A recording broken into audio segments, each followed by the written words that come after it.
এই মুহূৰ্তত আহি পৰিছে এটা গুৰুত্বপূৰ্ণ খবৰ। মৰিয়নি কঁঠালগুৰি চাহ বাগিচাত দুৰ্ঘটনাত পতিত হয় এখন কেঁচা চাহপাত কঢ়িওৱা বাহন। দখাৱৈত বাগৰি পৰিল বাগিচাৰ কেঁচা চাহপাত কঢ়িওৱা বাহনখন।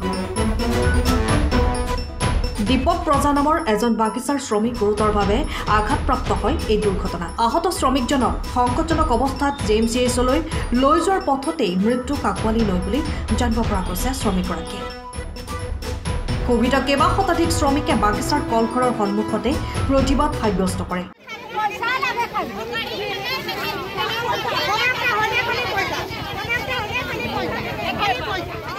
জনাইছো এই মুহূৰ্তৰ এটা গুৰুত্বপূৰ্ণ খবৰ। মৰিয়নি কঁঠালগুৰি চাহ বাগিচাত দুৰ্ঘটনাত পতিত হয় বাগিচাৰ কেঁচা চাহপাত কঢ়িওৱা এখন বাহন।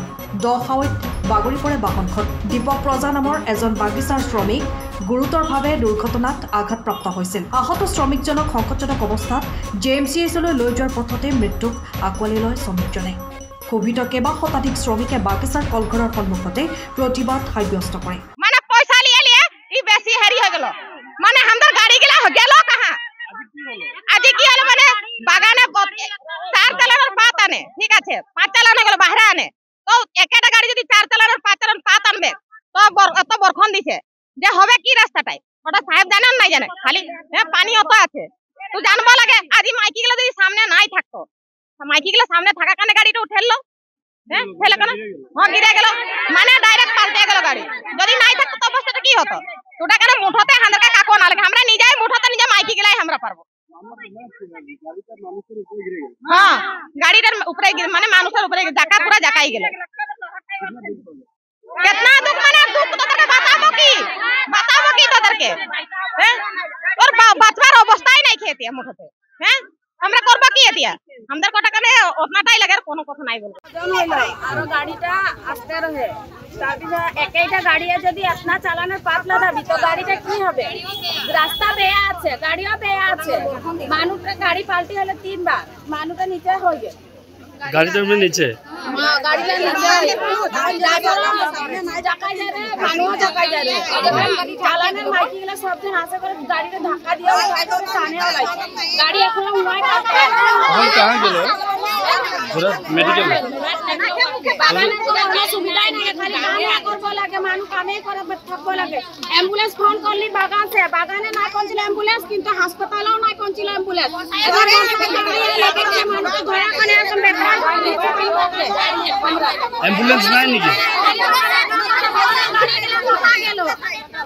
একটা অ্যাম্বুলেন্স সরকার একটা অ্যাম্বুলেন্স দেয় না, বাগানের একটা অ্যাম্বুলেন্স, দুটার ভিতরে একটা অ্যাম্বুলেন্স বাগান নাই পৌঁছাচ্ছে না, হসপিটালও নাই।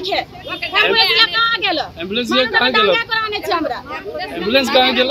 অ্যাম্বুলেন্স কাহা গেল? আমরা বাগান से দেখে না পাচ্ছি না। আমরা কি করতে পারবো বাগানে? অ্যাম্বুলেন্স কেখন আছে আপনার? কেখন অ্যাম্বুলেন্স আছে? আপুনি ঘৰখনত জাপানী চৌকাত দৰ্জা, খিৰিকী, গ্ৰিল, গেট আদি লগাব বিচাৰে নেকি? যিবোৰ দীৰ্ঘদিন অটুট থাকিব, তেন্তে পলম নকৰিব, আমাৰ বিপণীলৈ আহক। যোৰহাটৰ একমাত্ৰ আমাৰ বিপণীত এনে উন্নত সামগ্ৰী উপলব্ধ। এই মেচিনটোৱে বেণ্ড কৰা হয়, দৰ্জা, চৌকাত আৰু উইণ্ডো বনোৱা হয়। বাকি আমাৰ গেনব্লাইজত হয় এইবিলাক। আমাৰ ঠিকনা শ্ৰীৰাম এলুমিনিয়াম চেণ্টাৰ, DCB তিনিআলি, তৰাজান, যোৰহাট 785006। যোগাযোগৰ নম্বৰ 8638967754 অথবা 9401552548। পাল্লা বনোৱা আছে, গেলভেনাইজৰ হয়। এইটো প্ৰেছ ষ্টিল বুলি কয়। গেলভেনাইজৰ উইণ্ডো হয়। ইয়াত ষ্টিলৰ এইবিলাক গ্ৰিল দিয়া আছে, এক্সট্ৰাকে গ্ৰিল প্ৰয়োজন নাই, গ্ৰিল চব লাগি গৈছে। আৰু এইফালে মস্কিটো নেটো দিব পাৰে, এইটো মস্কিটো নেট। এইফালে বেক চাইডে মস্কিটো নেটৰ পাল্লা আছে। পকাত নি পিনে ঘৰটো আৰম্ভ কৰোঁতে লৈ যাবলগীয়া হয়। তেতিয়া পকাত দি দিলে মানে ইয়াত ঢেলাই সোমাই যাব, মছলা সোমাই যাব, বালি মছলাটো ভৰাই দিলে মানে মজবুত হৈ যাব। ইয়াৰ সময়ৰ খবৰ সময়ত পাবলৈ ফ'ল' কৰক টাইম অফ আছে।